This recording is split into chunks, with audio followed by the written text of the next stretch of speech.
turn those on. Now we've got microphones so people can hear us. Hello everyone, how are we all doing? I can hear Neil clicking away, opening his beer in the background. Prioritisation, mate. Yeah, very good, very good. So Neil, how are you, man? You good? I'm very well, thanks. Yeah, productive week and looking forward to tonight. Yeah, I know. Buzzing, man, buzzing. A big but slightly different debate going on. Do you know what? I think we're honestly going to look back on this one and say this is going to be one of the hardest debates we've had so far. It's so open-ended, isn't it? Because, like you just said, just before we've just crossed over, there's so many players you could have picked, and one season wonders, and players that have played for teams down the bottom and just and kept them up. Yeah. You know, but you can't really say that they were worthy of being considered for like a top 16, which is kind of how I've looked at mine. You know, I don't know if that's kind of criteria you've looked at yours and thought did they deserve to be in a top 16 but they never made it? I mean, that's kind of how you know. Yeah, to an extent, I don't think. I think the guys I've got, a couple of them could have gone. Yeah. Top 6. They could have been signed. They would probably have been interested at points in time, but the choices weren't there, or the choice was made not to. Yeah. Rightly or wrongly, but I know definitely two of the ones that I picked for the top 3 had interest from, top 6 teams, and obviously had interest from abroad as well. One in particular, but I've thrown a massive red herring in at number 3. So, but we'll get onto that. We will. So, I suppose just to talk about, obviously, start the show off. It's a down the local show, so the idea being get away from the missus, have yourself a beer and chat about football. So that's the inception of how we created the show. We're now into our 6th episode. Holy cow. Yeah, this is number 4 for me. Yeah, the Paul Pogba, so this is the one where it falls apart. Don't say that. Building up. Possibly our best debate yet. Yeah. And it's the one that it falls apart on. Brilliant. Just like Paul Pogba. It looks good, but it ain't. No, I'm seriously underselling myself. So yeah, the whole premise of the show is really the basic pub talk for those who haven't watched before. Most of us, I'm hoping the people that do watch, will end up down your local pub on a Sunday talking football with your best friends over a pint of beer, and that's essentially what me and Neil do twice a week, every Monday and every Thursday. Phil, thank you for the follow. Thank you. So Neil, there was some pretty big news coming out this morning about European football. There was indeed. So, Bundesliga, and I don't know whether it's a Vice Bundesliga or it's the second division in Germany, have made the announcement that as of the middle of May, they will be going back to finish and conclude their season. Real football, yay! Real football with no fans. And apparently no one gathering outside the grounds. So really? They're going to have some... Yeah. The big shout has been that they don't want people gathering outside the grounds either. Mm. So it's going to then have quite a big security presence, I would imagine. So surely, yeah. The people that normally would be in the grounds are going to be on the external. Yeah. But then you're going to have gatherings on the outside of the ground. So I mean, surely there's going to... Yeah, I mean, there's going to be loopholes in this. I mean, like everything, there's always going to be a way. There'll be someone who... I mean, trying to think, what was there? I mean, I know there's a stadium in Europe that they used to play in the Europa League where there was like a hotel that sat right above the stadium. And people, and that room was always like really premium because people would rent the room to watch the game from the hotel room. Like, there's going to be places doing that, surely. But there used to be clubs across London. Yeah. If you lived in one of the high-rise flats nearby, you could peer over the top. Yeah. Especially when grounds weren't sort of built with the overarching. I'm sure Millwall, the old Den, would have been in a similar sort of situation. They would have just had a terracing roof going on. Mm. Yeah, I mean, you just have to look and watch the game. Well, that's it. I mean, obviously we live in Norwich, but you can see the Norwich City ground where, they've got those block of flats around the back. I mean, you can't quite see into the stadium, but they're high enough that at one point they probably could have. Yeah. I would imagine you can see part of the pitch from the top floor. Yeah. You just won't see the whole game. No. So, I mean, there's going to be loopholes around that. I heard something today, and I got this on an email, and they were talking, I think it's from Dream Team FC, the one that the Sun runs. Yeah. And they were saying that for the Premier League, they were going to do a similar thing where you play in an empty stadium, but clubs are going to develop an app on your phone, or the Premier League's going to develop an app where you can, effectively like Facebook, you can either like something, you can send a whistle, you can send a cheer, and it'll play the audio over the tannoy in the stadium whilst the game's going on at real time. I mean, is that fucking stupid or what? Like, why do it? What's the point? It does sound a bit bizarre. Yeah. All you'll have is weirdos pressing the cheer button all the time and going, "Yeah, that was me." You can hear me cheering. Can you hear me cheering? Yeah. Like, Mum, I'm on TV. Yeah. And with that, it's open to hacking as well, isn't it? And people just put in any old noises they want on there. Oh, that's going to happen, isn't it? Yeah. That'd be hilarious. Yeah. That'd be hilarious. Yeah. It's when the referees or wanker starts kicking in. I was thinking really innocently. I was thinking like, the Super Mario, like the boing noise. Just, someone's through on goal, 1-on-1, and hear it doing. Yeah. Beach ball. Yeah, exactly. Yeah. Pepe Reina's still having nightmares about that, I'm sure. I'm sure he is. So when is the Bundesliga? When are they due to kick back off again? 16th of May. I thought they said 16th of May. That seems awfully close to me. Yeah, less than 2 weeks. Just over a week. Yeah. Wow, real football. All of a sudden, but no one's going to want to listen to us again. We're going to have real football to watch. People will get the Bundesliga fairly soon, won't they? Yeah, it's only really... Yeah, okay, yeah. We're still in with the job for a good month or so. Yeah, cool. Nice. So I think the big thing in the Bundesliga at the moment, there's only a 4-point gap between... It's really tight at the top. And Dortmund, yeah. I mean, at one point, Schalke were second. Yeah. And they're a very, flawed team. You had RB Leipzig that are up there. Yeah. I mean, it's actually quite interesting up the top when you look at it, and I think any team can beat each other. Not Leverkusen. Who's the other one? Eintracht Frankfurt absolutely dicked Bayern Munich earlier in the season. They did. 6-2, which was impressive because they lost their main forwards last season, didn't they? Yeah, and Haller and Jovic both went. Yeah. I think they lost a couple of other key players as well. But yeah, they're relying on like Pacienza and who's the other striker they got there? Gasinovic. Christ, yeah, loads. Rick Astley over the tannoy. Where's that from? Is that Norwich City's ground? Coop, what are you talking about? Is this what he wants to build into the app? Yeah. Just never going to give you up. I don't even want to listen to it if it was you singing, Neil.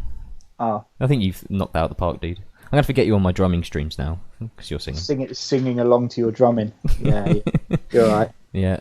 You want people to tune in, don't you? Don't know. We'll see. Depends who they are. So yeah, I don't know. That seems awfully soon to me. The Bundesliga thing. Are they back training? They are back training, aren't they? I think they started this week. There seems to have been a lot of noises about teams are training anyway in patches and and kind of in social distancing measures. So you saw some of the bits and pieces where teams were doing their general drills. They can't go into game routine, but they're doing their general drills and things like that, keeping a 2 metre distance. How much it's going to work, there's no substitute for game time. Cool, Tony Pulis would be licking his lips, all that long ball football. Yeah. Guaranteed social distance in there, wasn't there? Yeah. No one in the middle. That's what you should do, yeah. So Two guys with the strongest neck muscles in the league. Pulis is going to come back and win the Premier League. You heard it here, guys. Yeah, his long ball football. No, he's not. No, okay, he's not. It'd be hilarious if he did. With Stoke as well. With Stoke. Yeah, get Stoke back up there. Yeah, Peter Crouch on a free transfer from Burnley. Yeah. Actually, back out of retirement. He's retired now, isn't he? Retired, yeah. Getting back out of retirement. Yeah. Stick him up front. Yeah. Jermaine Defoe, wherever he is, drag him on the pitch as well. There you go. That's a Premier League winning strike force right there. Maybe not. Maybe not. A Premier League winning strike force is Tony Pulis is a Premier League winning manager. Oh, well, you never know. I mean... No, you do. Do you think he could win the Premier League if he was managing Manchester City? No. No? Oh. I was trying to give him a bit of props. The only way he would win the Premier League with Manchester City is if the players all ignored what he told them to do before the game and went out and played their own game anyway. If the rest of the Premier League come down with COVID. Yeah. Anyway, he would win it. Well, to be fair, he could just put Kyle Walker on the pitch and then infect everyone. Then he gives everyone a chance. Yeah, he's been breaking curfew like it's going out of fashion. Yeah. Dirty little rascal. So, Yeah. Nothing like law-abiding citizens. Yeah. Well, yeah, he's hardly that, isn't he? But going back to the Bundesliga, yes. So the statement has been that it's due to start again on the 16th. But the German FA have said that it will conclude on the 28th of June. Okay. And they said there's 9 games left. So it's less than 9 weeks they've given them to do it, which is unusual because in Germany they tend not to play midweek fixtures. No, I was going to say, yeah. Even the cup games are at weekends, aren't they? Yeah. Majority of the time, yeah. So it's going to be interesting to see how the teams cope with it initially. They've all had a nice break. But I was going to say, I brought this up in future shows. They've had this long break. I don't see it being an issue whatsoever. I really don't. I think if you're a professional footballer, you should be able to play 2 games a week. I agree. They normally especially do. if you're playing Champions League games or you're playing these Europa League games where you have to travel, to some of the Scandinavian countries.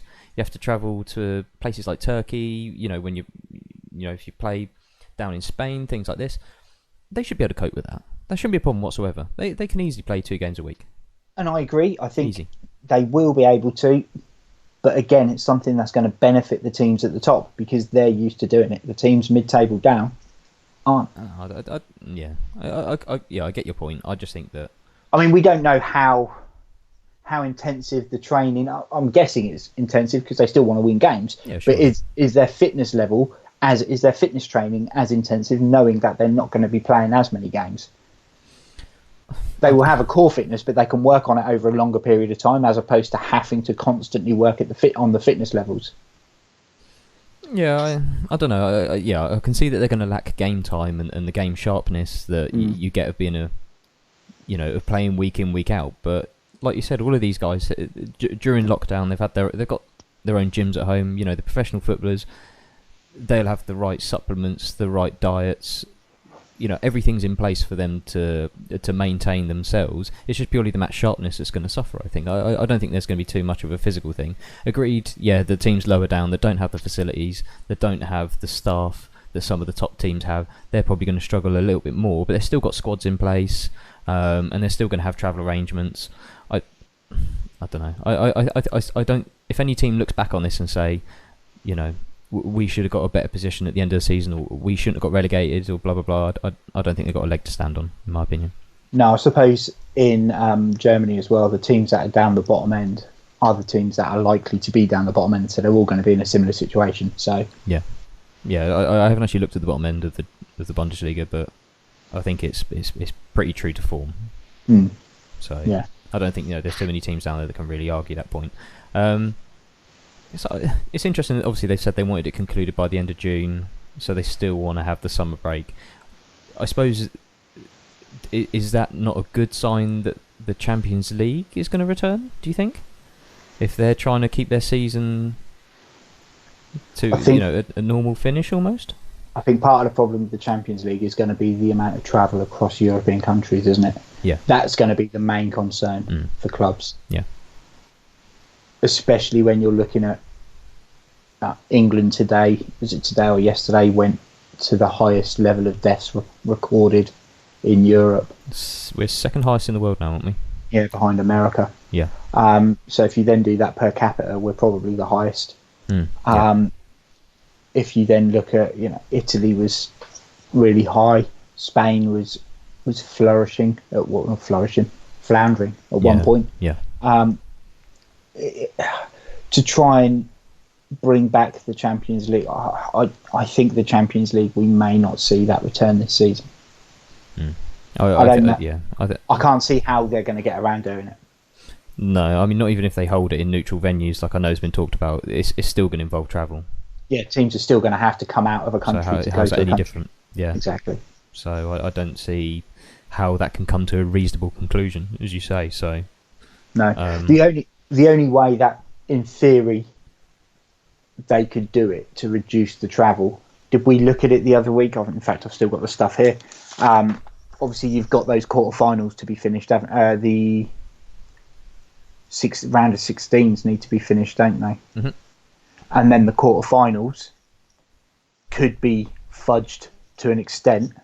Yeah. So if you have the teams go through that we suggested the other day, you've got 2 Italian teams, 2 German teams, 2 Spanish teams, and then an English and French team. You could fudge it that the Italians play each other, the Spanish play each other, the Germans play each other, and then England, France is minimal travel. Yeah, arguably. And they do it that way. But people are not going to be happy about that because it's a fudge thing, and all that would be doing is buying more time in the hope that things calm down a little bit. And if it hasn't calmed down, then you're stuck in the same situation at semi-final point. No, I don't know. Logistically, I just can't see it happening. No. You know, it's just there's no reasonable outcome to that. I can understand going back to domestic football. You're travelling within your own country, and if you stick to guidelines, then there shouldn't be any harm caused from it. But travelling continentally, and in and out of countries, I just don't. Yeah, I don't see that being agreeable. I think there's going to have to be a massive, massive switch in the current climate for anything in that sort of situation to change. Yeah. Because as soon as they do that, you'll have the FAs around the world saying, well, why did we cancel the Euros? Yeah, precisely. Yep, that'll be the next thing. And of course, I'm sure that's coming at a cost to do something like that. So yeah, they can't have been happy, but nope. We're going to get it next year, so... We are. And Thank then God. We won't have a chance of winning the World Cup because all of our players will be knackered because they'll have played 2 years in a row. Yeah, that all excuse is coming out early, isn't it? Yeah, so. Yeah. Sling it in there for them. Any of those potential England players listening in, we've already helped you out, guys. We've you're thrown welcome, Hazard. Yeah. You're welcome, pal. We've thrown you a lifeline of excuse already. That's it, yeah. We'll write it down for you. A little note you can take home to your mum. Yeah. Bless him. Harry forgot his shorts. Yeah. He will not be taking part in the Euros. Oh, bless him. Poor old Harry. Although, I mean, speaking of Tottenham, I mean, they've kind of got lucky really without, with him being out injured the way he was. I mean, if the Premier League was to resume, then it's given him the extra time to recover, hasn't it? So, I think that they'll be lucky that he's going to be back. So, I think that's the case across all teams, isn't it? I mean, there's not. You say, I know you mentioned John McGinn as well the other day. He's going to be returned to fitness as well. So, for Villa, a team that's in the relegation battle, then this prolonged break has come, a welcome time in some respects. It's not a welcome thing, full stop. I think we've said this time and time again, but as we said about Villa, though, I think the issue there was they had Tom Heaton and Wesley that were announced that they were going to be out for the season. Yep. So they took them both off of their registered lists and added 2 players instead. Yeah. 2 other players instead that were going to probably be a bit part or offloaded. Yep. In January, and now they both could be back if the season resumes, but they're not going to be able to play because they're not going to allow them to re-register. Yeah. So as you say, it's swings and roundabouts, roundabouts, isn't it? Yeah. There's a good bits and the babbits. Yeah, you may have people back from injury, but you may not be able to use them. No. Obviously, Harry Kane's situation is different, but yeah. Yeah, slightly different. As you say, if the Euros were going ahead, then I think it'd have been a good thing. That break, it'd have done him good. Right, shall we get on with this? Let's dive head first into, for me, what has been the biggest head scratcher since we've done this. I think everything I could kind of just go with, almost off the cuff, really, and just rely on an opinion. But this is a different story. This is outside the top 6 thing, and I mean the amount of players that I've thought of and thought, he'd go in there, and then realised he started off at such and such a team and made a handful of appearances, and you go, crumbs. But well, the one I spoke to you about the other day was Paul McGrath. In the Premier League, all his time at Villa in the Premier League, and arguably one of the best centre backs in the Premier League in the first 5 years. I think one of the only defenders to win the PFA Player of the Year. And he won that. It was 92, 93. Yeah, something like that. I think. But was at Man United prior, so can't play. Was that prior Premier League though? He was Man United prior to the Premier League. I might have let you get away with it. Yeah, I thought it was on a technicality. I thought it was a bit of a fudge. Yeah, we don't want no dope in these debates. We want to cool it down. If we're setting out rules, we need to stick to those rules. To them and no exceptions, because if you make one exception, like I said, we could have maybe thrown Pierre-Emerick Aubameyang in there because he's never played for a top 6 team. No. And then we kind of, exactly. I'm just waiting for Coop now to pipe up in the chat. Yeah, that's the only reason I said that. Oh, it's moderated, so that's why he hasn't popped up. Quickly, Blakey, thank you for the follow, man. Thank you. Hope you're going to wading on the debate. So going to the people that are viewing, people on the chat, people on the Facebook, start spamming us with who you would pick. We're going to go with the top 3. I think we've agreed on. And we're going to work our way. Otherwise, we would be here for a very long time. Long time. Obviously, we're going to run the rule over players that haven't made our collective, and it's turned out to be a 6. I've gone with a total different 3 from Neil's 3. We can give that one away. So I think we're going to have a quick chat about the players that didn't make our collective 6. So guys in the chat, start throwing us who you would pick. Your top 3. You don't have to put them in particular order. We've kind of gone with a slight order. But throw us out who you would go with. Your top 3 that played for a team outside the top 6. The top 6 being both Manchester teams: Arsenal, Chelsea, Tottenham, and Liverpool. Best players in the Premier League that have never played, only in the Premier League era, that have never played for one of those 6 teams. So I think something that has spawned from this debate is we've said about one-season wonders. Yeah, which is a whole separate topic we've got going on in the future. Yeah, this is something we're going to introduce in another show. That was agreed a little while ago. Because there's just so many. There's just so many players I can look back on and have had an absolute worldie of a season and just not done anything, basically. Yeah, and I think what I've done as well, when I started doing this and started looking at the one-season wonders, I tried to strip back. So some of the people included in my ones that didn't make it could be deemed as one-season wonders, but they were one-season wonders in the Premier League. Yeah. So some of these guys came over for a year, went back to where they come from, and were still performing. So I wanted people that had really stepped up for 1 year, and then gone. Yeah. I was going to say, they just didn't. I mean, Benny McCarthy was one that cropped up. I think he finished second top goal scorer at one point. He did. Yeah. 18. Yeah. And had a worldie season for Blackburn, who weren't really pushing up, pulling up trees, should I say, at that time. They weren't really going anywhere. But he had a storming season, and really sort of propelled them forward. They didn't have Roque Santa Cruz at that time, did they? No, had he already gone to Man City, or was it just before he went? Gone to Man City, I think. Yeah. Think. I think he replaced him. He moved in from Porto, didn't he, Benny? No, he came from Celta Vigo. Oh, was it Celta Vigo? Okay. Yeah. I know he was banging him in at Porto. He was, and then he was banging him in for a little while at Celta Vigo as well. And then ended up at Blackburn. Went to Blackburn, had a stint at West Ham, somewhere else. But that one season he scored a lot of goals. He scored the 18 goals for Blackburn, but didn't really do anything thereafter. But he wouldn't be in my one-season wonders purely because proven at Porto, Celta Vigo prior, and was bought over for quite a chunk of cash in the first place. So one season wonder in the Prem, but not really a one season wonder. Over a career, he was but I tried to. I suppose I looked at it a bit like that. The few ode has just popped up in the chat. Met Letitia, or was that technically before Premier League? No, he did play in the Premier League, so he would be included. So other one season wonders, and this was a bit of a controversial one. I didn't think of it until after I picked my top 3. But Wilfried Zaha. No, because he went to Man U. Yeah. Okay. And he did play a few games. Yeah, he did. Yeah. Okay. Yeah. Okay. Right. I'll give you that. But I mean, once again, he's one of those red herrings, isn't he? Made 1 or 2 appearances in the Premier League. I think it's a bit like you called. Well, he would never make it into anyone's top 3, but Robbie Savage. He might make it into Robbie Savage's top 3. Yeah, he'd probably be the only 3 in there. But I think he made a couple of appearances for Manchester United before he moved on. No, he didn't. You just youth team? Yeah, just youth team. He left before he got. I don't think he ever got a pro contract there. I think he left Man U and went to Crewe and picked up there. I thought he may have made 1 or 2 appearances, but I didn't think so. Off the bench, but feel free to check it out. This is where Wikipedia would come in to save my bacon, but I don't give a shit. It's Robbie Savage. I can invest that much effort, mate.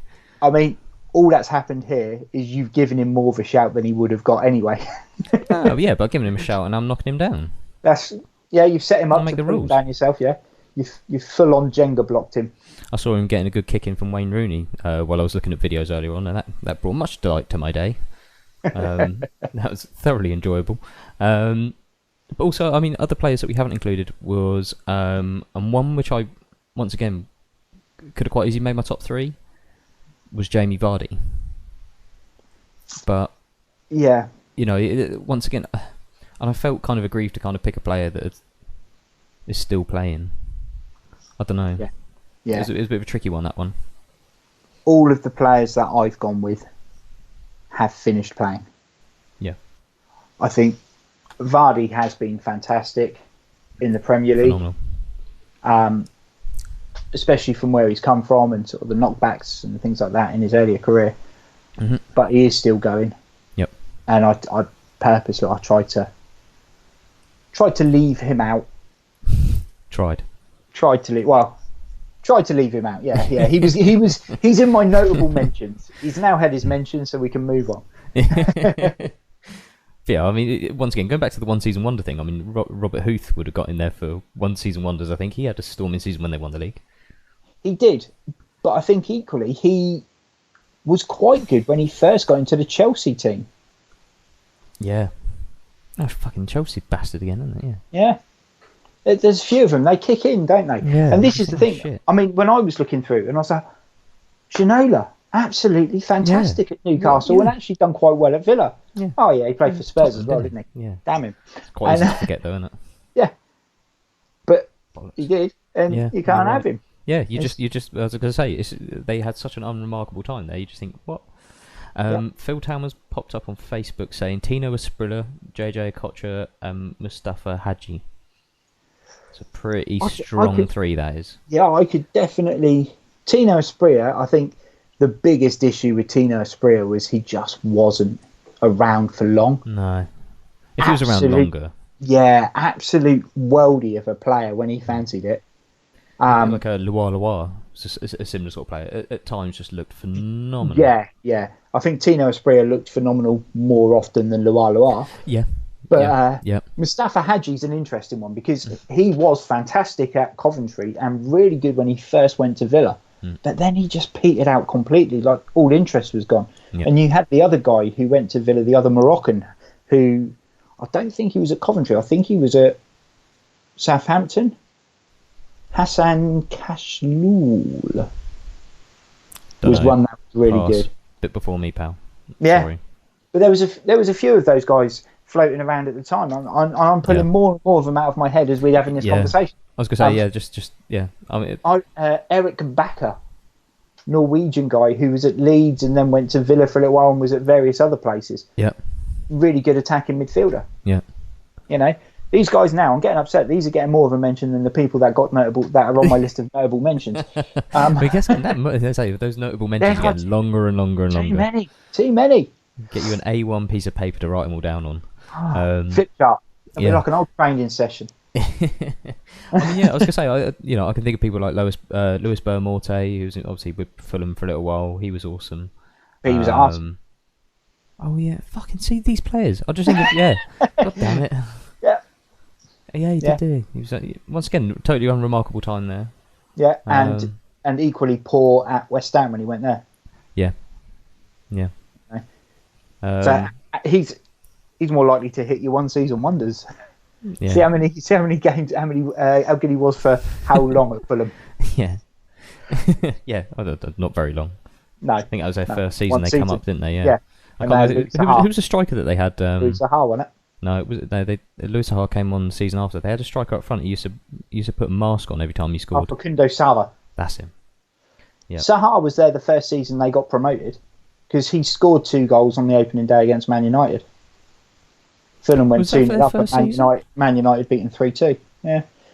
Because he was on loan the season before from Metz. Because he'd been on loan at Newcastle when he was really young. And he was poor at Newcastle. Yeah.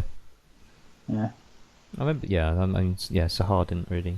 he didn't flourish until slightly later on, did he? No. Like Alan Smith in that respect. I know they signed him similar sort of times, didn't they? Manchester United. He started off really well at Leeds. But I He mean, started off really well at Man United as well, though, didn't he? He scored a load of goals, and then all of a sudden Ferguson decided he wanted to play him centre midfield. Yeah, I didn't get that. But... And Paul Scholes broke his ankle with a pass, didn't he? Can't remember. And Paul Scholes drilled a ball into him, and he went to control it and trod on it and fell over and broke his ankle. Something like that. Yeah. Yeah. The weight of Paul Scholes is passing. What a hero. I was going to say, it's massively overlooked, I think. Cool. So shall we go through your who's in your notable mentions? Who's in my notable mentions? I don't know. I've kind of fucked up by all the ones. I've just realised that they made 1 or 2 appearances for bigger clubs before moving down. I mean, there was players that I wanted. Once again, thinking of players like that. I mean, Brad Friedel was one that I really liked. I thought he was an outstanding goalkeeper, but he had a spell at Tottenham, didn't he? He did. Yeah. But he was phenomenal. And Liverpool. Yeah. Was it? Was it early career? Was he at Liverpool? Yeah, he went to Liverpool first, then he went back to America, and then Blackburn, and then Villa, and then Spurs. Yeah. I remember saying, him at Blackburn, he was phenomenal goalkeeper. And he's kind of one of the ones, rightly so. He moved on to a top 16. You know, Christ, yeah. I mean, I don't know. Players you've mentioned are. You know, you could just talk about all the Bolton players that come through that we were chatting about earlier, but for me, they all past their best when they played there, for the majority.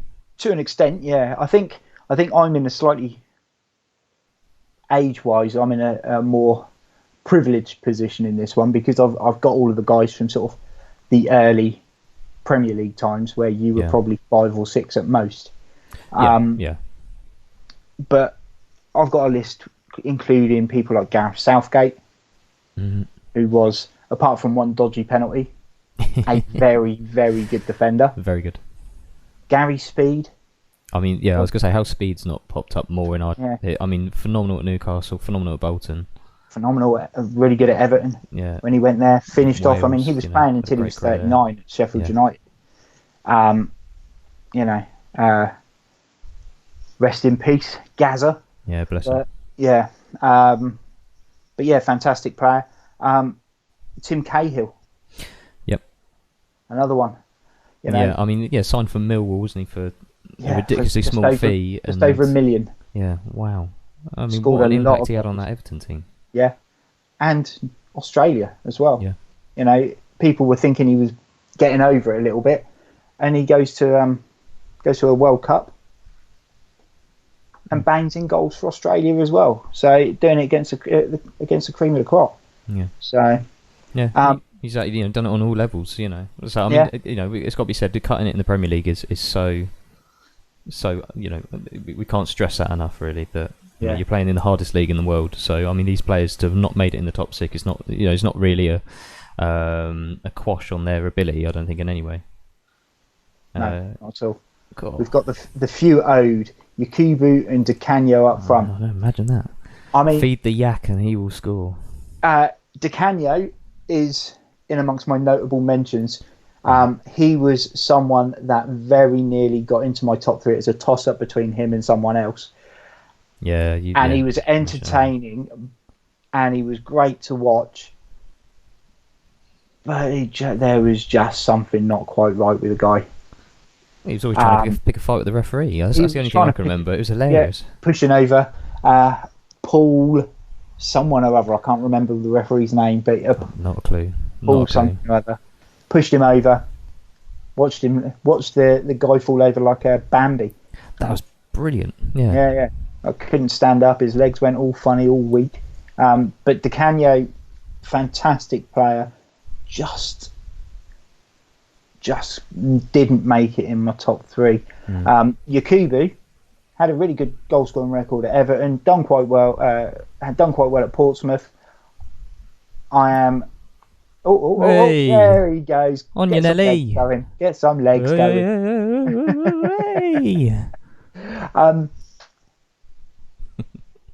I wouldn't have Yakubu just because he was crap at Reading. Yeah, but that shouldn't have anything to do with it, Neil. Come on now. Oh, it should. It should, and it does. He was good. He was good. For personal differences aside, Neil. Come on now. For a period of time in the Prem, he was good, but he wasn't as good as a lot of the other people that we've got in this listing. A couple of others as well. So Kevin Phillips. Yep. I was going to say Kevin Phillips could have quite easily ended up in the top 3. Yeah. Yeah. Mark Viduka. Great shout. Yeah. He was one of those players. I watched him play, and I would have hated to be a defender. Mm-hmm. Hated to be a defender. He was an absolute he was a wrecking tank. ball of a striker. Yeah. A wrecking ball. But good. A great Australian. Yeah. Cultured. Yeah, real cultured. Yeah. Nobby Solano. Yeah. Yeah, huge Nobby fan. I always thought he didn't get the praise he deserved at Newcastle. No. And when he went to Villa, quality there. Quality. Villa fans. Was that around about the time they were kind of rebuilding the squad as well, weren't they, at Villa? He ended up there. Yeah. It was when pretty much everyone got sold off. Yeah. He then came in. Yeah. I've also got, and these guys are in this. These guys are notable mentions purely because I can't have them in the one season wonders because they've done well elsewhere. But Yuri Djorkaeff admittedly went to Bolton towards the end of his career. Yep. But still a class act. Yeah. Fabrizio Ravanelli. One season at Middlesbrough, get them to both cup finals. They lose both of them and get relegated. Yeah, incredible. Yeah, but he scored 30 goals all told that season for them. Yeah, and I mean, he was his all-round play as well. I think that I mean, watching a few clips back of old Middlesbrough and a certain player, obviously that's going to pop up in this debate. His impact on that team was fantastic. Yeah, really he was a very, very good striker. I've also got Sully Montari. Okay. I would never have had him. Very good midfielder. Brilliant at Portsmouth. And then went off to Inter Milan. Was good at Milan. Kind of one of those people that go under the radar a little bit. Lung busting, covers a lot of ground, does a lot of the dirty work. So doesn't stand out, but offered something a bit different at Portsmouth when they were trying to sign classy players, and Harry was doing his usual scouring Africa and signing every forward he possibly could. Montari was in there and done his bit. Yeah, definitely. He always seemed to me like a bit of a double gang of Michael Essien at Chelsea. Yeah. They done a real similar job. That real tireless defensive midfielder, kind of breaking up attacks. And actually he was pretty good with the ball at his feet as well. So he was a class act. I don't know if, I don't know. Is he good enough for a top 6 team? I don't know. But he went to it. He was playing for Inter Milan in Italy, so he was good enough for a top 6 team there. No, Inter. He was at Inter. Sorry. I thought he went to AC. But either way, he may have gone to AC as well. But I know he's definitely. I'm pretty sure he was at Inter. And another one I pulled out. That like a rabbit out of a hat. Like a rabbit out of the hat. And then I realised I don't think he actually played in the Premier League. It was Robert Prozanecki. Pass. Croatian attacking midfielder. Was unreal footballer. And he was he'd been at Real Madrid and various other places. And he went to Portsmouth right at the end of his career. Okay. And I think it was when Portsmouth were in the Championship though. But he rocked up, he was smoking 40 a day, doing what he wanted, and just turned up on the pitch, cruised around the pitch for 90 minutes, looked unreal, and then went home. We probably had a fag rolled up in his sock as he was coming off the pitch. I always thought even Campo looked like that. Yeah, he looked like he embodied like the inner Campo. Yeah. He did, just stumbled out of a pub and onto a football pitch. Just got out of bed, yeah. Probably been up all night drinking with Sam Allardyce. That was what it was with Van Campo. It was, but that's what we said when we were talking about that earlier. That the Bolton players that Sam Allardyce signed. Yeah. It's unreal, and I think a lot of them, as you say, all coming towards the end of their career. But they a lot of those guys, even at that point, you could still see they had that bit of class, and you could have. A lot of those guys could have got a call in. I mean, you think they had Fernando Herrero. They had Bruno and Gotti various other ones. Mario Yardell. Yeah. Is it Borghetti? Jared Borghetti. Yeah, he brought up Borghetti. Yeah. Yeah. So good Johnson, who obviously went on. He went to Chelsea, though, didn't he? From there. Yeah. But he was a class act. Yeah. Lots of them in there. Yeah. But yeah. So. let's do this. Let's get on to the top 3. Dive head first. So, who's going to go first, and then who's going to? You do your number 3 shall first. I go with my number 3? My controversial number 3. I was thinking about this all last night, and I couldn't decide who to go with for my number 3. It was a toss-up between. I was going to go with Leighton Baines. I think it was a shame that he never got more of a reckoning in an England shirt. It was a shame he never got that move to Manchester United when it was rumoured.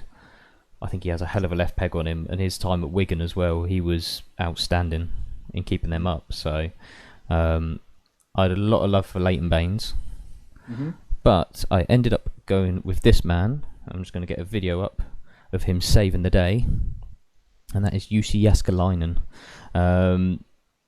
Him alone, I really wanted to get a goalkeeper or a defender in here, purely because I'm going to mute that because it's really difficult talking with a commentary in here. Because I just think that defenders and goalkeepers alone, lower down in the league, they are the difference between relegation and staying up. It's down to them stopping the ball going in the back of the net that ultimately stops them getting relegated.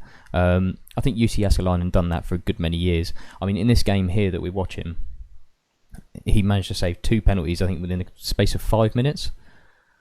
The first one was from Benny McCarthy, the second one from Jason Roberts.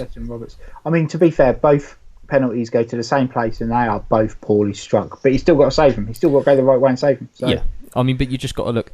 I mean, he's made some unreal saves. I mean, if you look at some of his double saves that he's made, I can't remember who they were against. Yeah. For the life of me. He had a habit of managing. He never held anything, but he seemed to manage to get his body in front of anything and everything. Yeah, good placement, and he done it consistently. I think he was a consistent goalkeeper for the 5-6 years. He was at Bolton when they got relegated. He moved on to West Ham for 3 seasons. Yeah. And stayed in the sticks there. So he done it over the best part of a decade. Yeah. And to do that as a goalkeeper is, I think that's massively underrated. For a team that is consistently outside of the top 6. Yeah. Just to link into something come up on that. Hi, Troy. Laurent Robert, hell of a left foot. Laurent Robert was a great winger. He was just so inconsistent. Incredibly it was as and when he fancied it. Yeah. But when we were talking earlier on today about the PSG team that they had in the early 2000s, obviously he was part of that before going to Newcastle. It was. You'd watch him, and sometimes he couldn't cross a ball, he couldn't kick a ball, and then other times he looked like a well beater and was absolutely unreal. But going back to the Jussi Jääskeläinen thing, I genuinely think it's a surprise that he never progressed from Bolton to anything higher than West Ham. Because he was one of their standout players on a consistent basis.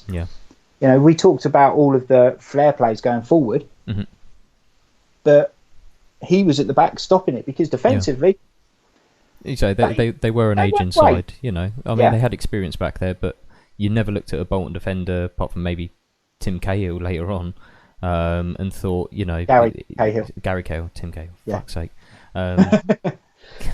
If they were playing Tim Cahill at centre back, they were really struggling. He'd be good in the air though, so he would. He'd let like a kangaroo.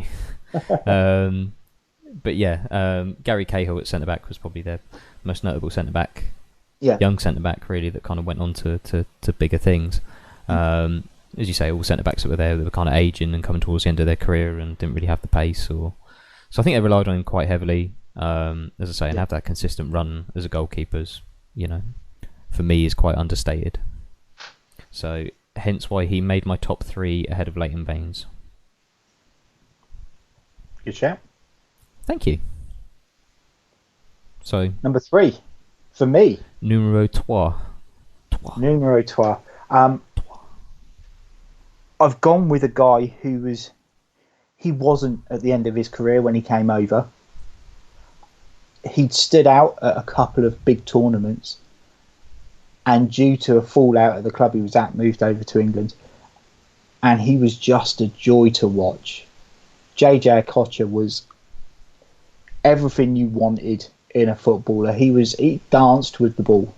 it was magical. Some of the tricks and the flicks and things like that, and it was almost nonchalant. I was going to say, and that's the thing, he wasn't doing it to show off, it was just the way he played. Yeah. There was no, you watch Neymar, and Neymar does things to try and mug people off. JJ Okocha was doing it because that was... Because he could. Like, it was just his game. It wasn't because he could. Yeah. That was his game. He wasn't standing in the corner trying to flick the ball over someone's head to mug them off. He was doing it because that was the only way he could see out of the situation. Yeah. Speaking of which, let's just remind ourselves of one of JJ's best moments. Is wait for it. Where's Ray Parlour? Oh, see you later. Oh, look at that. Slow-mo. I think there was another moment in that game as well where the ball's on the floor at his feet. Unreal. And he sidesteps someone and then flicks it over their head from forward kick. Yeah, so not even like scoops it almost, didn't he? Yeah, scoops it up and over them and goes round them. But I mean, it was... It's a shame because I was looking at a couple of the videos earlier when I was watching and reminiscing. Yeah, and a lot of the videos are not of great quality. No. And it's such a shame because some of the bits and pieces you see him doing, especially when he was at PSG, it was unreal. As you say, it's I don't know. It's just a sort of thing that, you brought it up. He ended up at PSG and sort of mentored Ronaldinho for a short period. Yeah. And it doesn't surprise you one little bit. You can sort of see everyone talks about what a beautiful footballer he was. I think there was a small part of JJ Okocha in what he done. Yeah, you see some of the tricks and flicks that Ronaldinho was performing when he was at Barcelona, and you look back and JJ Okocha was doing them at Bolton. Yeah, exactly. Yeah, say in the Premier League, which is a tougher league to play in, more physical league to play in. I mean, I said to you, I watched his highlights from the game against Arsenal in 2004. Yeah. While I was trying to find that there, because I'm trying to sort of find pictures that kind of highlights our points as we go through this. And I watched all those highlights, and he was outstanding. Yeah. Against Arsenal, and that was the invincible Arsenal team at the time with Vieira and Edu in centre midfield and Thierry Henry. I think the game finished 2-2, and Bolton equalised from a goal where JJ Okocha put pressure on the left back. It might have even been Ashley Cole at the time, or Loren. Put pressure on him, managed to win a corner, took the corner and assisted for a headed goal. Yeah.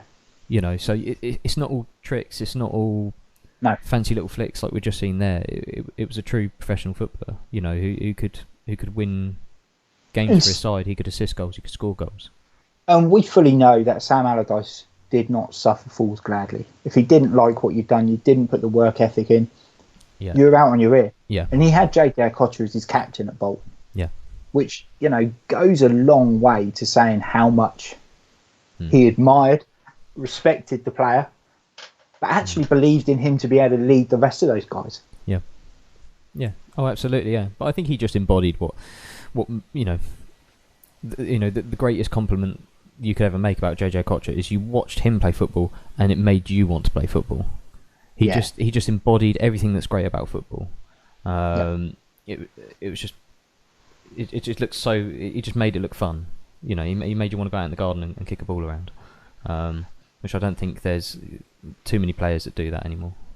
No, and if I was Sam Allardyce and I had JJ Okocha as an attacking midfielder in my team, I would want to play fairly long ball football to get it to him quickly. Yeah. I wouldn't be caring about what my defensive midfielder's doing. If I've got someone like JJ Okocha, I want to see him with the ball. Yeah, exactly. You want the ball in and around him and let him do his thing. Yeah. So, the criticisms that come then, well, I don't know. A lot of these criticisms, they become a little bit unjust when you look at the team set up and the players that they have there. So exactly, yeah. Troy jumping in, the Bolton team was incredible. Yeah, hell of a team. Hell of a team. And a lot of the time it was a season here, a season there, because they'd get, as we said, get people in at the end of their career, and they'd do a year, maybe two, and they'd go, and then they'd replace them with someone else. Another big name would come in, Fernando Herrero, Campo, as we said, Bruno and Gotti. It was a regular churn, but it was a consistent churn of quality players. Over and over again. As you say, and they got most of them on free transfers or coming on Bosman deals and things like this. yeah, I mean the work that was done there at Bolton was phenomenal. I mean, I wouldn't like to visit Bolton, let alone live there. So how he was getting some of these guys to come from Paris and Portugal and Brazil to... Yeah, must have a very attractive daughter, that's all I'm going to say. Yeah. So, number 2 is someone who didn't spend long in the Premier League, but his time in the Premier League for a team that was average at best, I think he just transformed them into a team that were pushing on Europe at that time. He could single-handedly win games, and he kind of done a bit of everything, and that was Dimitri Payet. So I've got one of his more well-known goals here, which I'm sure lots of people are going to take great delight in watching, going in against Manchester United in a League Cup game, which is just phenomenal technique. Yeah. You watch the free kick again, and it's so far out, you know, and so many players would be sort of trying the knuckleball and trying to really drill it into the net. But his free kicks were just with pure pace and power. Yeah, it was just pure technique. You could see that's just hours and hours and hours on the training ground mixed with a bit of talent. He could do it all, you know, in an attacking sense. He could create goals. He had terrific vision, and like I say, he made that from that angle. Look at it, Christ. Yeah. Oh. He wasn't quick, but he'd go past people easily as well, wouldn't he? Yeah, that's it. You know, and he obviously had an instrumental part to play when France went on to win the Euros. One of the main players, wasn't he? Yeah, you know, and he was alongside Pogba and Kante, and at that time he was outstanding. It was a shame he never got to play in the Premier League longer, and I think he certainly is someone that could have played for any of the top 6 teams. I agree. I really did think at one point he would end up at Manchester City when they were sort of buying, you know, the proven Premier League players at that time. I'm not going to say they were buying the league like lots of people like to jump on, but that, you know, you buy the players that are best in your league. I mean, Ferguson made a career out of it, so at Manchester United. But yeah, I really thought he'd end up there, and he wouldn't be out of place one little bit on that Manchester City. No, I think the biggest drawback for Payet was the way he left West Ham. Yeah, and it kind of threw a cloud over his persona and personality in general, didn't it? Yeah. But that shouldn't be allowed to be detracted from what a great footballer he was. Yeah, yeah. During his time that he was, say, here on our shores. So yeah, yeah. Neil, who's your runner-up? My number 2. Numero 2. Yeah, and unusually it's only a little number 2. A wee man. A wee man. A wee man. So going back to the Ravanelli thing of him. Indeed, but obviously not Ravanelli. Not Ravanelli. He only got a notable mention. Yeah. Juninho Paulista was arguably one of the best players in the Premier League in the 90s. Coming over from Brazil as a 22-year-old, hadn't even done his little stint in Portugal or Spain like a lot of Brazilians, came straight over, went to Middlesbrough. So again, not somewhere you really want to go. No. Is Pete on? Please tell me Pete's not on. Apparently he's gone. He's on a date tonight, but yeah, we can rip into him. It's good. That's not good. He's getting married, isn't he? Well, does she know? It depends on the COVID thing. Yeah, does she know? Shit, yeah, it's just sunk in. Shit, we've just blown his cover. But yeah, he went to Middlesbrough. They paid to move all his family there as well because they were concerned he wouldn't adapt quickly enough. And he fell in love with that club. I still remember. So he went in '95. He left at the end of 1997 when they got relegated. He, alongside Emerson and Ravanelli, dragged that team to 2 cup finals. Yeah. And they just had arguably the worst season. Yeah. Getting to 2 cup finals, losing both of them, and being relegated. And I just remember the images of him crying on the pitch. Yeah. On that last day of the season, knowing they'd been relegated. I think he then went off to Atletico Madrid and done really well for a couple of years. Yeah. Went out on loan a couple of times, went back on loan to Middlesbrough. Yeah. And then I think in 2003, 2004 went back to Borough permanently. Yeah. And it was like the return of the prodigal son. absolutely. I think he later said he regretted leaving. Going to Atletico, but he only went there because he wanted to get into the World Cup squad. Yeah, he didn't want to miss out on the World Cup. And then when he won he was in the squad that won the World Cup in 2002. And when he went back to Borough, I think they won the Carling Cup or whatever it was called at the time, League Cup in 2004 or 2005. And he said because of the club and everything else and what he'd been through, it was a better feeling winning that with Borough than it was winning the World Cup in 2002. Yeah. And that you can say those sorts of things to endear yourself to the fans. But I think it's pretty heartfelt. He meant that. Yeah. I wanted to show you, I found a goal he scored against Everton in the Premier League in the year 2000, 14th of May, year 2000. So that was when he was back on loan? Yeah, so nearly 10 years ago. 20 years ago. 20 years ago, sorry. Don't be, if it's only 10 years ago, I'm 30. It make me feel better. But, I mean, this goal is just... So, got the ball here. It's a great goal. It's just a phenomenal goal. Yeah. Just phenomenal. And if that was scored today by any player, they're talking about Lionel Messi-esque, but it was just the movement, the pass and move, and it was that sort of that type of football that he played, wasn't it? It was that creative, clever football.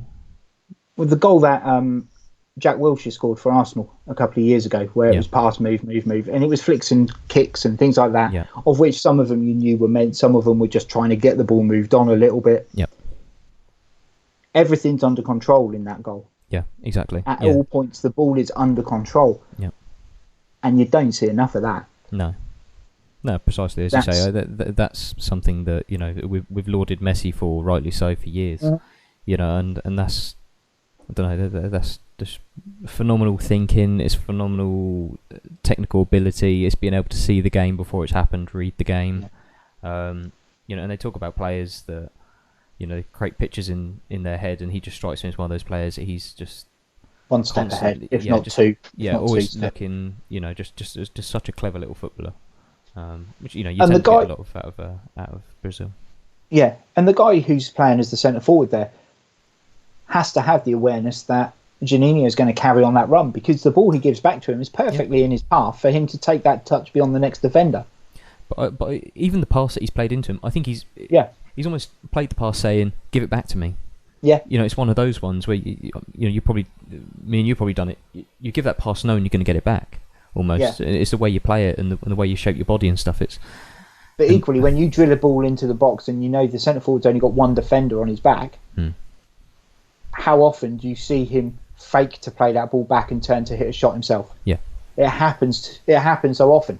Yeah, where actually he's done the really simple thing there, and it ends up looking like an absolutely beautiful goal. Yeah, but it's just, as you say, it's just simple football, Yep.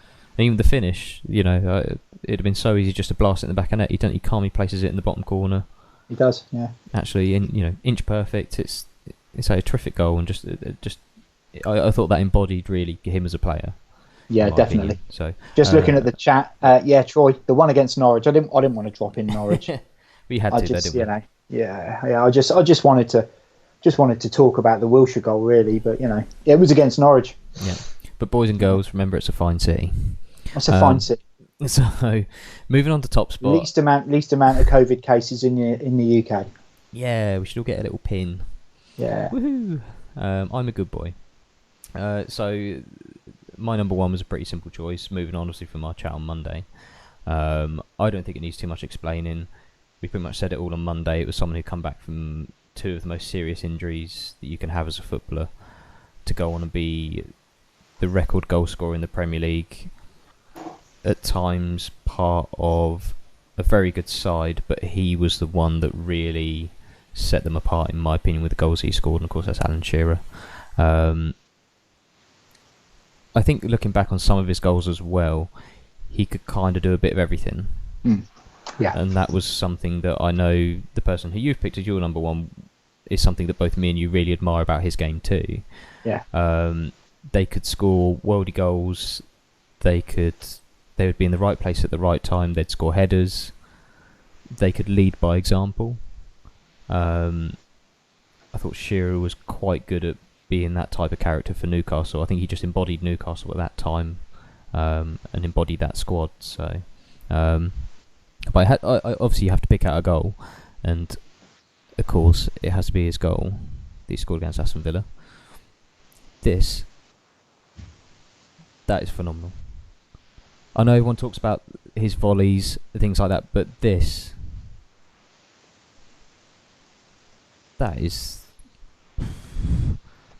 such a hard skill.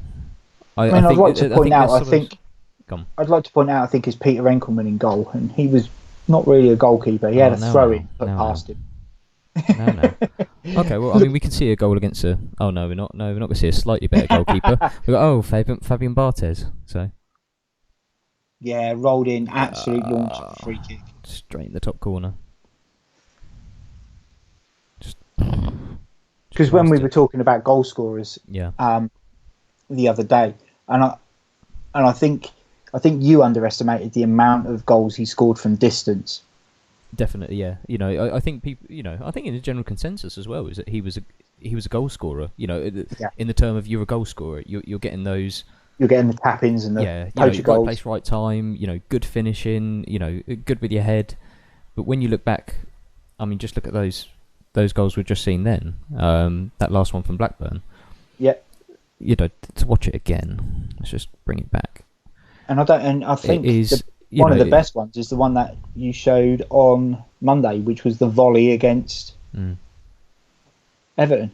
Yeah, which, as you say, is and I mean, as someone, I mean, you've scored damn sight more goals in your playing career than I have. Yeah. But once again, that's technique. It's not fortunate that he scores those goals. No. It's thought through. It's instinct. Yeah. As you say, as soon as he's got that ball, he knows what he's doing with it. Yeah. And his conviction in what he's doing as well. He's not changing his mind. He knows that it's going in the corner. This is one he's giving the eyes. Yeah, this is it. Look at that. God dear. Absolutely. And as you say, to come back from 2 cruciate knee injuries as well, which is the worst injury you can have as a footballer, in my opinion. To do it twice, still be the Premier League top goal scorer, and score the goals he scored there. I mean, a lot of those goals we've just seen, their foot through the back of the ball. I mean, that takes confidence to do that. Yeah. If you've got problems with your knees, and he just had it in absolute abundance. Hearing something he was saying the other day in a conversation with Ian Wright, I think it was, he said that he had 3 years out of the game with those injuries. Yep. Now, if you take into account that's 3 years out of the game, and then he comes back and he's playing not fully fit, and taking his time and taking it to get back into a level of fully fitness. What did we see? 260 goals in 470 games, something like that. It's just insane. You could quite easily on his debut on Bobby Robson's debut as manager at Newcastle. Yeah. Well, he scored a hat-trick on his debut for Southampton against Arsenal. Yeah. He's just a hell of a player. And once again, talking about players, he'd done it at all 3 clubs. Southampton. I mean, he only had a handful of games at Southampton before he moved on to Blackburn. Yeah. Correct me if I'm wrong. Obviously went there, won the league with Blackburn alongside Chris Sutton, and ended up at Newcastle and just carried on. Really. So, I mean, he once again it's well publicised that he had the chance to move to Manchester United, and I think he'd have done the same there. And we're still talking about him as one of the best Premier League players to have played in the league. I'm somewhat. I think it's more romantic that he's done it at Newcastle. For a team that did struggle, but I mean, it makes you wonder. It's very Harry Kane-esque. He's saying, if he'd gone to Man United instead of Newcastle, how much more he would have won. Yep. How many extra goals he possibly would have got. Yep. Because he would have gone there, they would never have signed Andy Cole. No. And you look at how many goals Andy Cole banged in for Man United, and he wasn't. I don't think he was anywhere near as clinical as Shearer. No, not as. No. Well, and he certainly didn't score the sort of goals that we've just seen there in those clips. That's not what Andy Cole done. So, and as you say, Shearer done it over a stretch of time, whereas in Cole done it, it was a much shorter period of time. So, yeah, I mean, you can't underestimate the amount of goals that Andy Cole scored. I mean, you look back on his record, he scored a hell of a lot of goals, but he did. Yeah, I think as as you're saying, he's not quite that next level that Shearer was. No, he had that unbelievable season at Newcastle where everything was attack. Yep. And Peter Beardsley was playing alongside him and teed him up for everything. Yep. And then he had that period of time at Man United with Cantona initially, and then York and Sheringham and all these other people who would happily play, I say second fiddle. They're not playing second fiddle, but they're playing creator more than finisher. Mm-hmm. Yeah. I think Andy Cole liked to stand up front near the last man and chase down from there. I think York, Sheringham, Cantona all like to drop in a bit deeper and get a bit more involved. Yeah. Yeah, but I mean, that's, It worked. It worked. I was going to say, and you can't really say that he wasn't a better, that was any sly on his football. No. It was just his game, wasn't it? Different style of player. Yeah, absolutely. Yeah, you can't compare centre back to a striker. In that same respects, you can't describe these different types of strikers and how they play. It's that old adage of it. They're talking about strikers that don't score enough goals, but look what they bring to the team by dropping in deeper and the opportunities they create, and they allow other players to play in areas a bit like Firmino at Liverpool currently. Yeah. He does a hell of a job of allowing Mane and Salah to, go and play in those areas where they're just absolutely lethal. So, and I know Firmino doesn't chip in with as many goals as I think he's possible, or he's capable of doing, but still, just I think he's kind of the linchpin in that front three for Liverpool. So. Very much like it was for periods of time at Arsenal with Lacazette through the middle and Aubameyang wide. Mm. It was Lacazette would drop in and Aubameyang would go in behind. Yeah. But you don't see enough of it. No. Which is why it works at Liverpool, because it's a consistent. So. Yep. Yeah, across those three. Cool. Right. So your number one is someone that is a personal favourite Premier League legend of mine. He makes me moist. He makes you moist? Oh, man. Guy's a legend. Guy's a legend. He is.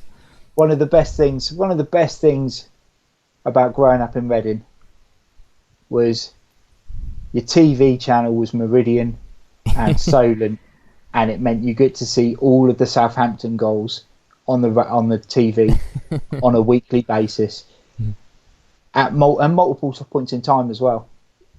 So when you've got someone like Matt Letizia hammering goals in on a weekly basis from all over the place, yeah, it's worth watching the news sometimes. Yeah, quite a few watch that all day, every day. Yeah, it's just back in the day before Sky Sports News and things like that, where you just get to see it on local TV news. You want to be somewhere, you want to be living somewhere where the goals being scored are worth watching. And that you were. And that I was blessed. We talked about, also on Monday, the greatest goal scorer in the Premier League. But we also worded it the greatest scorer of goals. Would you say that Matt Letizia was the greatest scorer of goals in the Premier League? Outside the top six? Yeah, definitely, yeah. Oh, outside of the top six, yeah, definitely. Even inside the top six, probably. Mm. I can't think of any other player who scored as many wonder goals. Goals that make you literally go, wow. Yeah, literally. Yeah, I was going to bring up, obviously, one of his most notable goals, which was this one. The Newcastle one is this? Yeah. Where it's this touch here. Yeah. Then and then that flick. Then that flick. And then rolled in. Just a class above. Incredible. Probably the furthest he'd ran in that game. But I mean, it's that initial touch, which I think there. Yes, it's gone behind him. Yeah, and he's managed to get enough of a flick to pull it back in front of him again. And the finish, I mean, I brought it It's up on calm. Monday. You know, he didn't just lash it in the back of the net. It was just so calm, just rolls it in, and I love that. The whole time he's taking those touches, he's not looking up. He's not.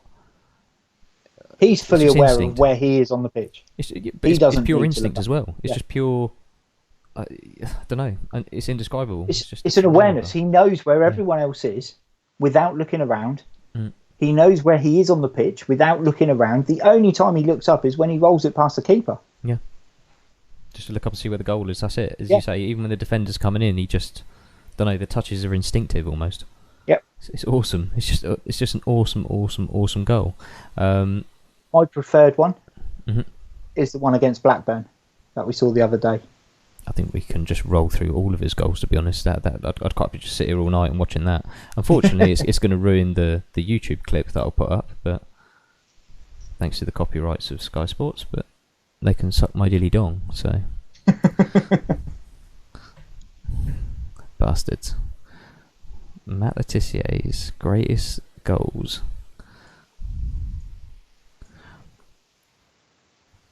Okay. If there's any kids watching, turn off now because this is pornographic. How Football good these porn. goals are. Not his teeth, but Or his nose. no. Once again, I don't know. He was a bit like you talk about JJ Okocha. He just seemed to embody Effortless. football. You know, I don't know. He just made you want to play football. You know, that's how I can describe it. I mean, that on the left peg. Yeah. Look at Absolute belter. technique, knee over the ball. Nice clean strike. Is this the one where he flicks it over the defenders at Liverpool? Yeah. Yeah, one. Hey. See you later again. Left foot, right foot, and just once again, just don't know. Super technique, everything about it. It's a cracking goal. Sends the two defenders running into each other. Yeah.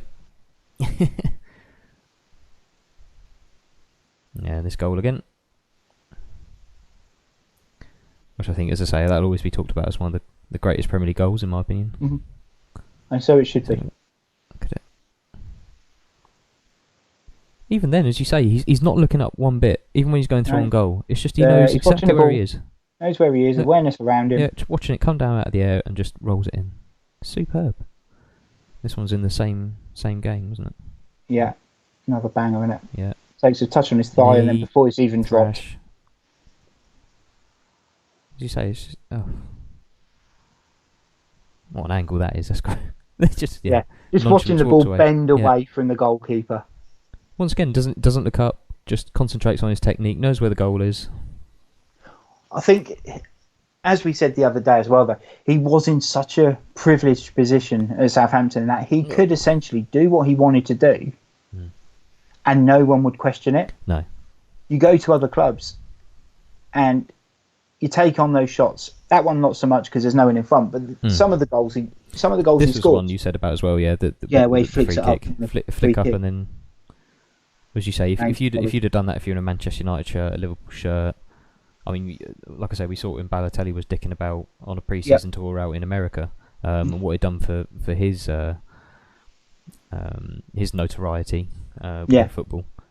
You know, if he'd have fucked up that free kick at Southampton, I don't think no one would have said anything. They'd have just said, No, well, would have been fine. Yeah, okay, unlucky. You tried to do something different. Once again, that says a lot, you know, for the confidence of a striker as well. You know, when you don't get these kind of question marks all the time. Oh, that's the one you liked, wasn't it? I mean, that's a hell of a strike. Yeah, that's a man who couldn't be bothered to run. That one he looked up, to be fair, though. He did look up, yeah. This is the Blackburn one. There, one goal of the season, didn't it? Yeah. But that's what I'm talking about. If that doesn't go in, he's still applauded for having a go. Yeah. But you watch, I don't know, you won't really see, but there's a Southampton player making a run into the channel all on his own. So we can just take it back for a minute. So there, you see the Southampton player top right. Yeah, just up here. Yeah. There, making the run down into the channel. To be fair, ball over the top. He done a pretty shocking swan dive, but so I think he saved his blushes a little bit. But yeah, no, as you say, you know, anyone else they'd have been absolutely ripped to shreds for not laying that ball through. Yeah. Yeah. That one again, a few little keepy uppies and a strike. Yeah, but that goes wrong. You watch him, he tries to flick it up, he doesn't get anywhere near enough height, so he has to take another touch. Loses control and then just thinks, and it still works out for him. I hate people like that. Take him out. The Fuo, such a quality player, didn't have an illustrious international career though. Yeah. 8 games, no goals. Yep. The last game he played was in the game against Republic of Ireland when rioting in the crowd got the game called off after 20 minutes. He started the match, and I think it was only the second time he'd started a game. And the crowd riots had the game abandoned, and he never played again. Yeah. That's what I mean. You talk about Letizia. I mean, Ian Wright never really cut it at international. I think Alan Shearer didn't quite do it at England, international level like he should have, given his Premier League form.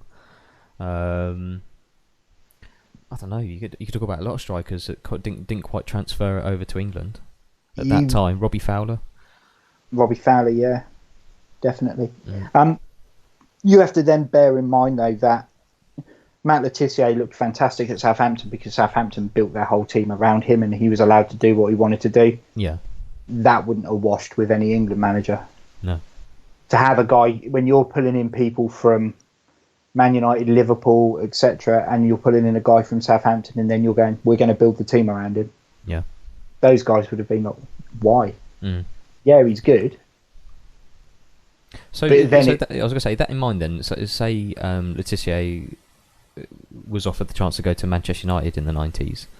Do you think he'd have had the same sort of impact, or do you think that he would have maybe been forced into being that team player and not allowed to have the confidence and the free rein to do what he done at Southampton? He would never have had the opportunity to go to Man United because Ferguson would have known. I'm just saying hypothetically.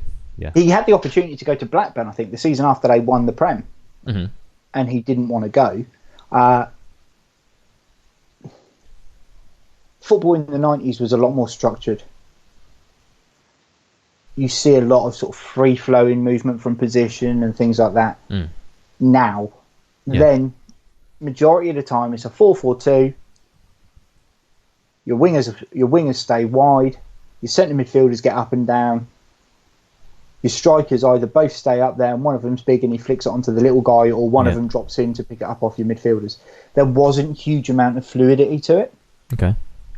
Southampton gave Le Tissier that fluidity by playing 4-4-2, and they said, you do what you want and we'll play another forward.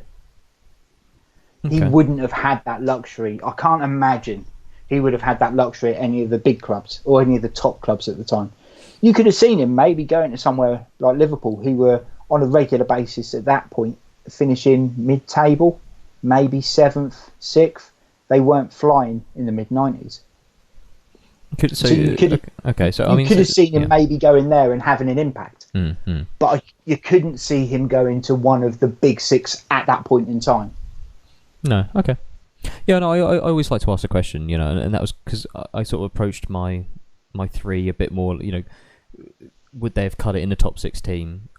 Were they good enough for a top 6 team? And that's, and they were unfortunate to be outside of it. So, so I always want to play devil's advocate and sort of say that, do you think Le Tissier could have done it? I mean, in what circumstances is there any player you think could have played alongside him that would have maybe got the best out of him? Like, say, if he was one playing alongside York at Manchester United, or do you think once again he's one of those that drops a bit deeper, he's a bit too creative? Possibly, I think York. Danny Murphy, yeah. Sorry, 8 caps. Danny Murphy had more than that. Phil Neville's got more than that. Yeah, I know. Yeah. That's painful, isn't it? Yeah, it hurts a lot. Paul Robinson, Rob Green. There's a lot of players that have more caps. Yeah, I know. Bless him. Phil Neville. Come on, Neil. What don't you like about Phil Neville? Come on, let's shovel the shit now. Let's make some people unhappy. Phil Neville got 49, 50 caps, whatever it was, because he was a Man United player. No, he was quality at Everton. Leave it out. Yeah, he was quality at Everton. He didn't get any caps when he went to Everton, or barely ever got picked, because he was playing as a holding midfielder for Everton for the majority of the time. No. They had Joe and Lampard there. He was never going to get a look in. Exactly. He was a dominant centre midfielder. How did Nicky Butt never get more caps for England? How many caps did Nicky Butt get? About the same. Nicky Butt got quite a few. You can't say that's because he was a Manchester United player. You can. Let's have a look. Man United were dominating everything at the time. He had 39 caps for England, to be fair. Nicky Butt. Yep. Yeah. Nicky. Owen Hargreaves had more. And he seemed to be injured all the time. Yeah, but Hargreaves was quality when he was fit. Yeah, he had one good tournament. And he looks quality. I'll give him that. He looks quality, and then come to Manchester United and he was good the first season, and then he just got injured all the time. Yeah. Yeah. He made the skanky little bastard. He started off playing for Wales. Who? Owen Hargreaves. Did he what? In Under 21? 1998, he played under 19s for Wales Right. before coming over to England. He had 42 caps for England. There you go. Yeah. It's only 3 more than Nicky Butt. Yeah, but that's more games than he played for Man United in 3 years, I think. Yep. Correct. But looking at my 3, and we're talking about whether they... Who looks like a nonce? Sorry. Jumping on. Owen Hargreaves. Owen Hargreaves look like a nonce? Or Phil I'm Neville? guessing so. To be fair. Both of them. The top 3, Phil Neville, right there. Oh, okay, right. The top 3, I could have seen all of them, especially Juninho. Yeah. But I could have seen all of them in top 6 clubs at the time. Yeah. I think the issue with Lettice was he was such a bespoke player. Bespoke? That's a word. Yeah. I've never heard a footballer be described as bespoke. He was a complete one-off. At that point in time, he was a complete one-off. Yeah. And it was how he technically everything else. Technically, he was good enough to play for any of the teams in the Premier League at that point in time. An enigma. Good. An enigma, yes. Well, no, he wasn't an enigma because he was consistent. So even then, it's not like he's flattering to deceive. He's delivering on a consistent. I think the biggest. He always delivers. He always delivers. Well, he doesn't always deliver in my place. Sometimes you just walk past. Lazy bastard. But yeah, he would have had to have gone to a club that would have embraced him as a footballer and what he'd done. He's one of those he has to play alongside it or play in the right team. Have the right manager who's going to put that faith in him. Yeah. And I just don't think, because of the way he played, I don't think him going to somewhere else, he would have had that luxury necessarily. You could be wrong because he never done it. It's all hypothetical. Yeah. You know, he could have gone to Manchester United and Ferguson may have said, do you know what, we're signing you because you're the best player in the Premier League and we want to build our team around you. Yeah. I mean, as you say, I just think you have to get... Like some of these players, we sit here and say, oh, could they have played in the six? Could they have done this? Could they have done that? But I mean, it takes the players alongside them. It takes the right manager as well. Like you said, the whole kind of having a shot from 30 yards and it blazes over the bar and not getting a rollick in, that goes a long way to maintaining confidence. And not... Because we've all been there. And we've all been there, and we can't get inside these footballers' heads. We don't know what they're like on these football pitch. We only see what we see on TV, and how fragile their confidence can be. He strikes me as being someone he's a confidence player. When he's confident, it's happening. If he's not confident, it's not going to happen. And I think at Southampton, he was consistently confident because he was the god. Well, there was faith in him. Yeah, he walks onto that pitch and he was a foot taller, mentally, because he was he was embodied with that, and allowed to do the things he done, and it paid off in a big way. It did, and it kept Southampton afloat for a long time. Long time. Is there anyone we missed? I'm just having a quick flick through the chats to see if there's anyone piping up to see if there's anything we missed. I saw this Bria. No. Okay. Nothing on there. Is there anyone else we could have missed on this, Neil? Are we forgetting anyone? the only other person I can really think of that consistently performed. We called out Tim Cahill earlier, Troy. Sorry, buddy. Yeah, we did. Yeah, we done Tim Cahill. I thought he played centre back for Bolton. He's good in the air. There are a couple, I think, and it's people who have kind of done their stids. I think Kevin Nolan, somewhat underrated. He was underrated, but he was never good enough to play top six. Let's get that clear. He definitely wasn't. No, he definitely wasn't in amongst the best players to not play in the top six. He was a poor man, Steven Gerrard, Frank Lampard. Yeah, but good player.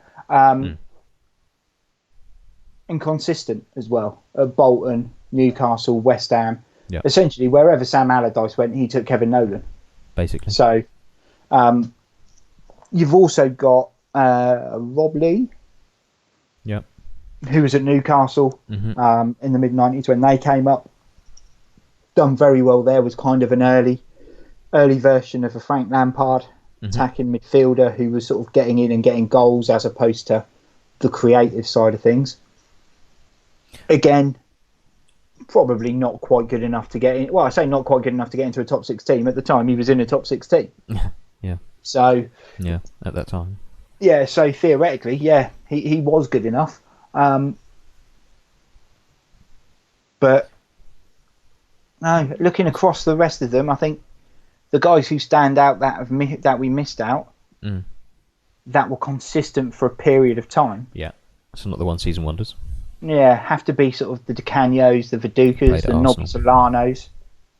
Sorry, Troy popped up with Ali Alier, but he was at Arsenal, wasn't he?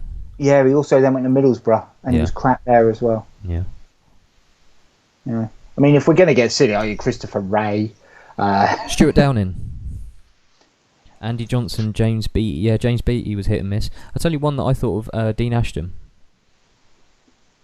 Striker at West Ham, who unfortunately had to retire at 27 due to consistent knee injuries. Broke his ankle in the England squad, didn't he? Yeah. Training with the England squad, never recovered. It was brilliant at Norwich. I went and watched him. I didn't go and watch him. I went and watched Norwich versus Derby purely because Derby had signed to Rebo West, the old Nigerian centre back, and I was like, this guy, love him. He has the funky hair, tied up in his little bunchies with the colours of whatever team he's playing for in them. Oh, that reminds me of Olivier Bernard. Yeah, he used to have black and blue bunchies when he was at Inter. He had black and red ones when he was at AC, and black and white ones at Derby. And Dean Ashton tore him a new one and scored twice, and Norwich won 2-0, and West was awful. It was possibly the most disappointing day at a football game in a while. Oh yeah, Championship Manager legend. Yeah, loving that. Yeah, best free on Championship Manager. Yes, he was. I like with like John Bostic as well. John Bostic, still playing as well. Championship Manager hero, John Bostic. There's got to be that could be another feature. Cherno Samba. Oh yeah, another one. Freddie Adu. Yes. Bojan even. Adi Boakinfenwa. Yeah. Did he play in the Premier League? No. He's a Wycombe Wanderers legend. The Beast. Wycombe, Gillingham. What Nando's. a boy. He's a boy. He's a right laugh as well from what I've seen as well. He is a good lad. The Beast. Hilarious. Beast mode. If we could ever get celebrity guests, I'll get him on here. It'd probably be up for it as well. To him. Sling him a bucket in Nando's. I could see him, maybe replacing Aguero at Man City. What do you reckon? Akinfenwa, goal poacher. Yeah. You seen that Akinfenwa play? That'd be brilliant. I don't know. My mind's just running away with this now. I've only had one drink. It's gone crazy. Akinfenwa to Man City. Someone get it on transfer market. Someone, please. Who needs Harry Kane? Yeah, swap deal. Harry Kane for Adibo Akinfenwa. I'm up for that. That'd be a good deal. Okay, so teams, current teams that are outside the top 6. Is there any players currently in the Premier League that you see that could, over time, find their way into either of our top 3? You can think of. There's only really one player that I think. I don't know. I think we've had Soyun Chu. Don't know. He's 23, 24. Yeah, I don't think he's gonna turn into another Van Dijk somehow. I don't think so. I don't think so, and I think actually if he leaves Leicester, he'll go to another team in the Prem. Initially, I think he'll end up at one of the big six. I mean, are we looking Cantwell. Finally, someone else is on the Cantwell thing. Yeah, I love Todd Cantwell. Neil doesn't rate Todd Cantwell. The few owed, I think Todd Cantwell's all right. I owe you a drink. I don't think he's quite.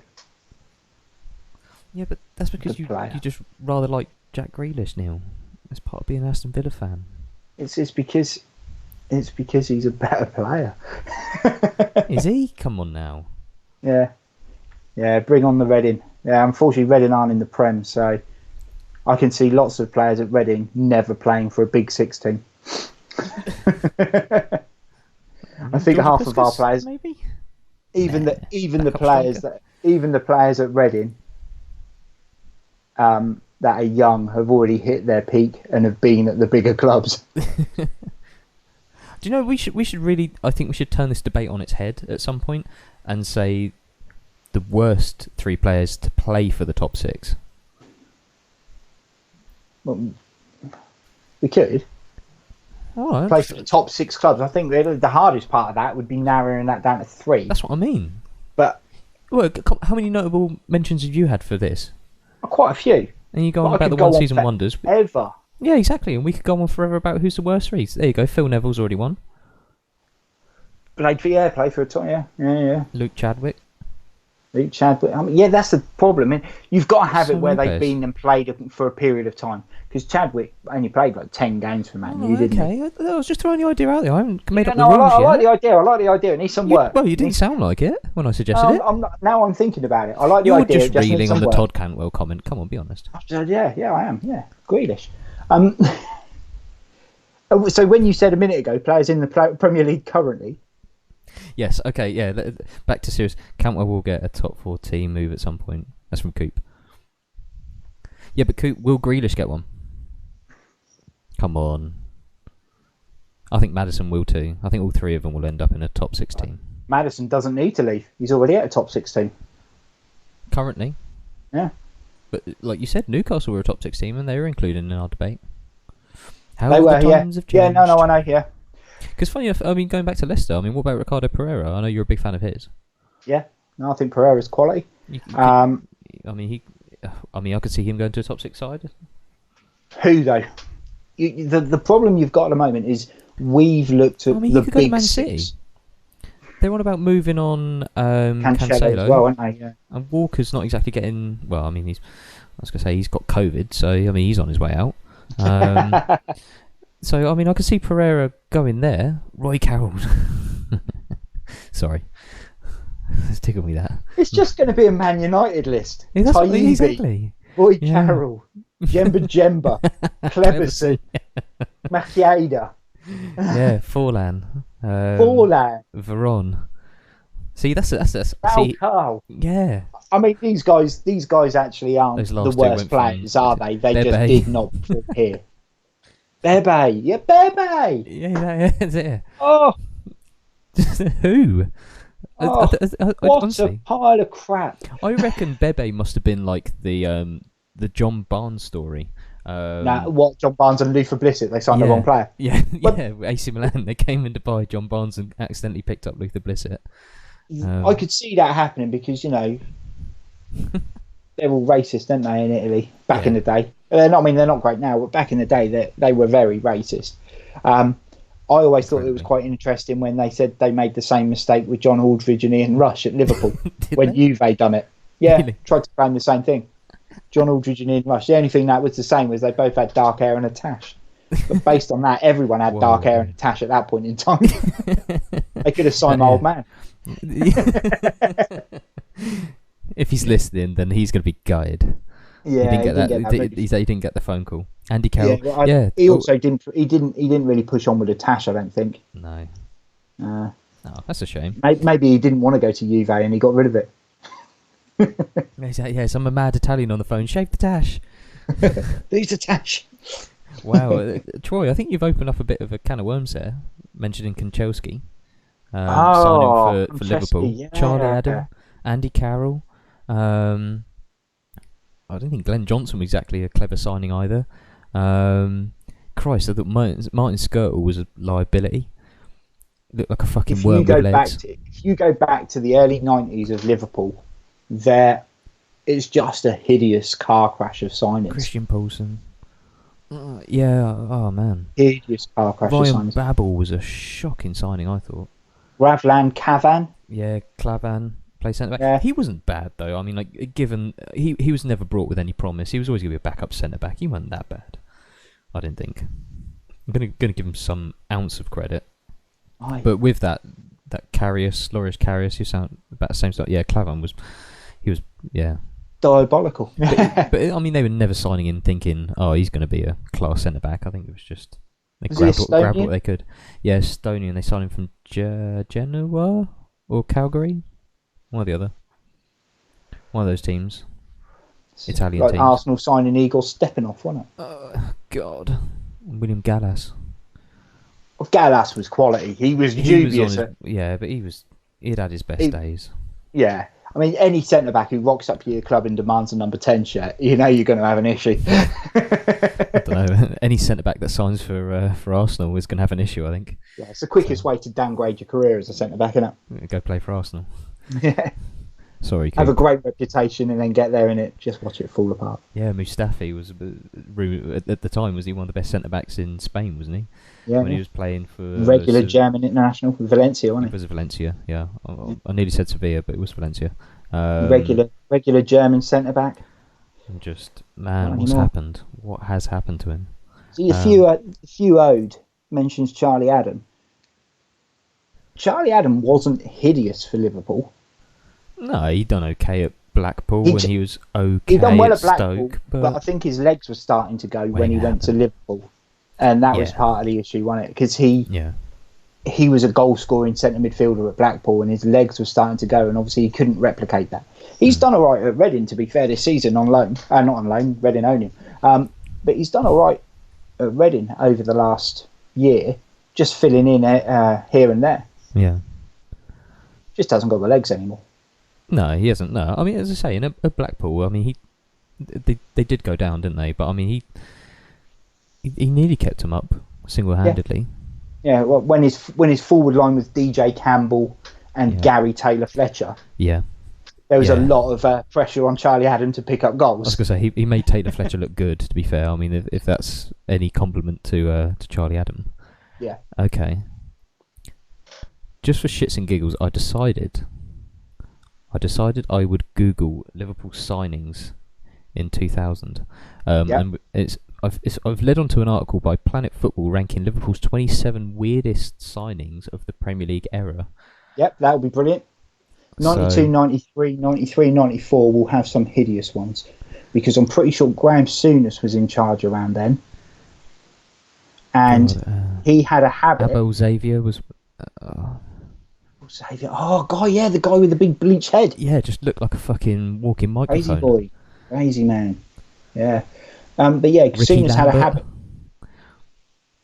See, Ricky Lambert's another one. He wasn't hideous at Liverpool. He wasn't great.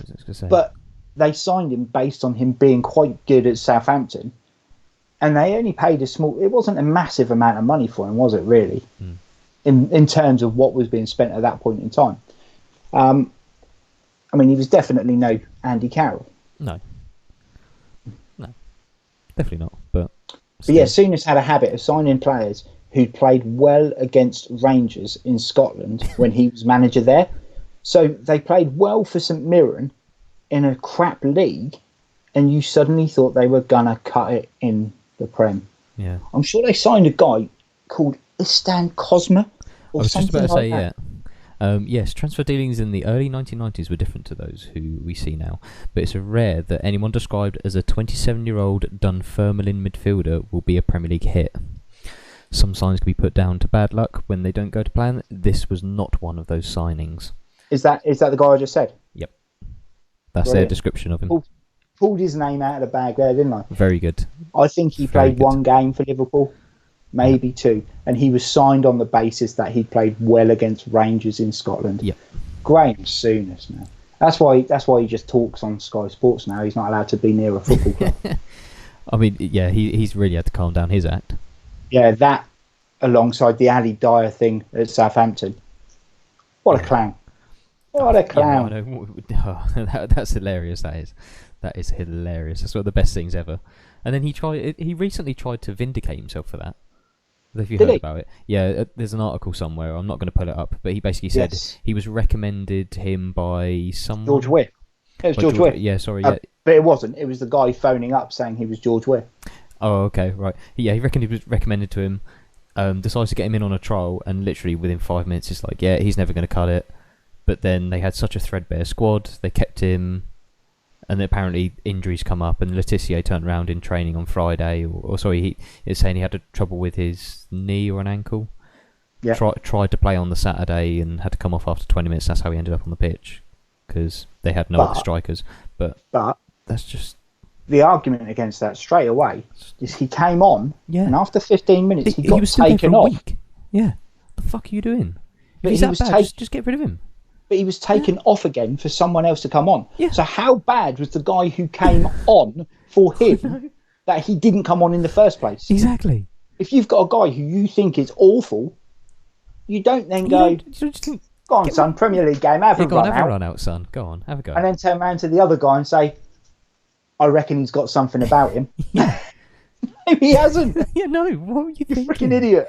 Fucking prat. We're signing Boularus at Chelsea. I think Mattia Kesman was a pretty shocking signing for Chelsea. Winston Bogart was the worst signing Chelsea ever made. Yeah.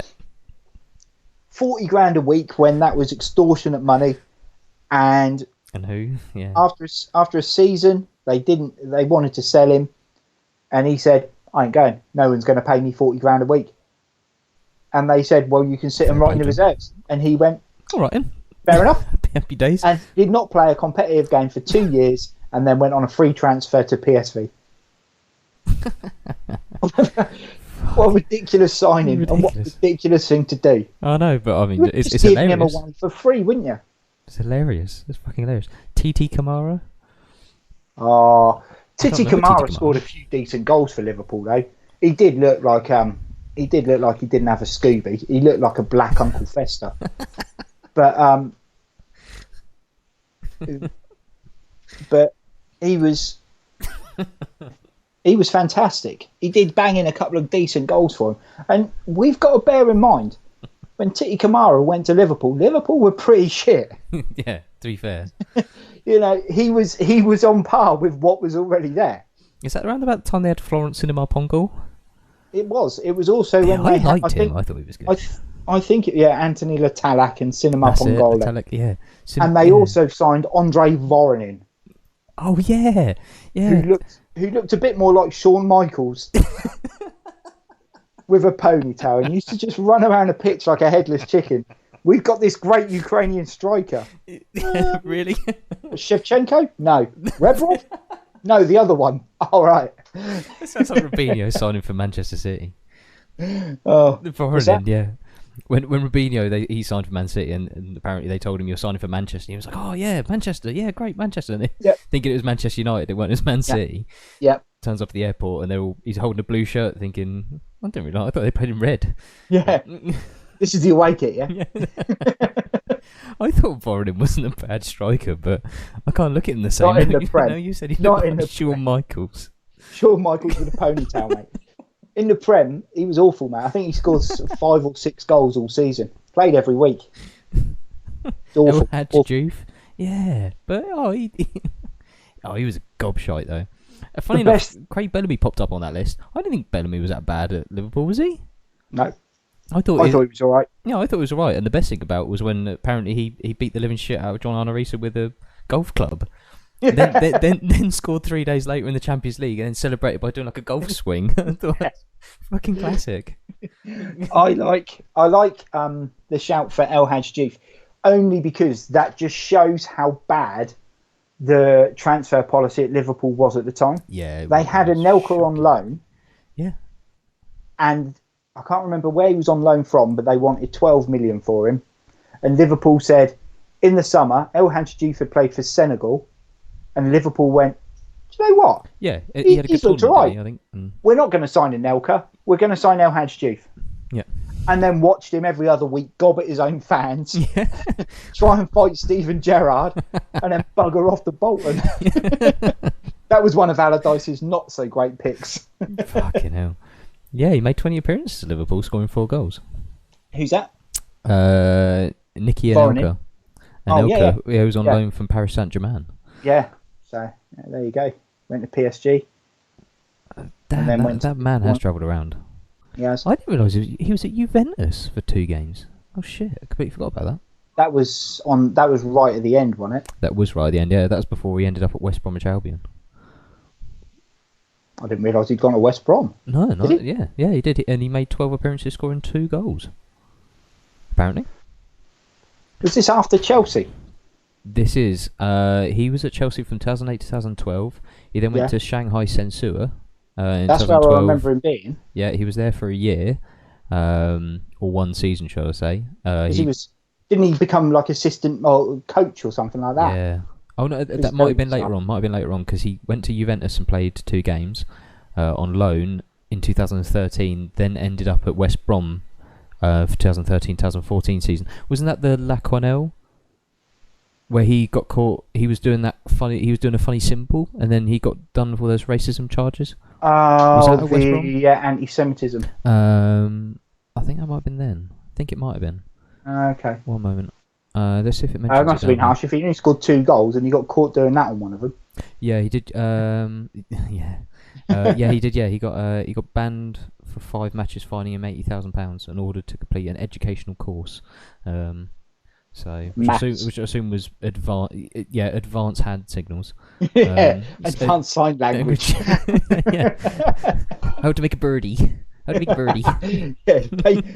Hand puppet shadows. Yeah.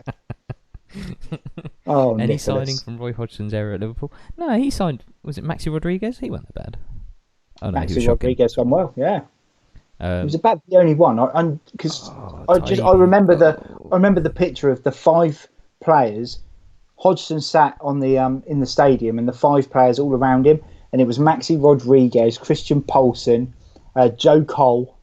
Oh yeah. Let's see if we can find the picture. Come on, and a couple of others. I think there was a defender in there. I find there's a picture. Yes, there you go. Milan Jovanovic. This is. So Jovanovic wasn't. Yeah, Jovanovic was only 4 of them. Aspas. Yeah. That was before Aspas, and he turned out to be lethal at Celta Vigo. Yeah. I mean, I didn't particularly rate him, but in fairness to Hodgson, he didn't sign Jovanovic, though, did he? He was signed on a pre-contract agreement by whoever was there beforehand. Look at that. Young baby. Is that Dalglish? Henderson, yeah. Dalglish, yeah. Charlie Adam, and I can't remember that goalkeeper's name now, but I didn't think he was that. Brad Jones? It is Brad Jones, you're right. I can't see the picture properly, but I'm saying that because he's tanned and tall. So I guess he was probably Australian or something. Is that Stuart Downing? Yeah. Shit. Sneaking in on the end. Yeah. See, he nearly ended up being mentioned. He would have been a notable mention, just to point out, but he would have been mentioned in the debate earlier on. But he went to Liverpool. Yeah, exactly. But he was great at Villa, and he was great at Borough. Yeah, I thought he was quality at Borough. I really did. Actually, do you know what? Another player I didn't mention, and once again, you could tell me he probably made a run out for Man City or something, was Morten Gamps Pedersen. No, he did Blackburn. Yeah. Yeah, I think he only played for Blackburn over. I think he did, but I remember growing up and thinking he was a hell of a player. I really enjoyed watching him play. Did he turn out he was a left-sided midfielder who was left-footed, but growing up he was right-footed, and his dad said to him, "You're never going to play for a there's so many right-footed players. Yeah, you're never going to become professional, so you have to become a left-footed player."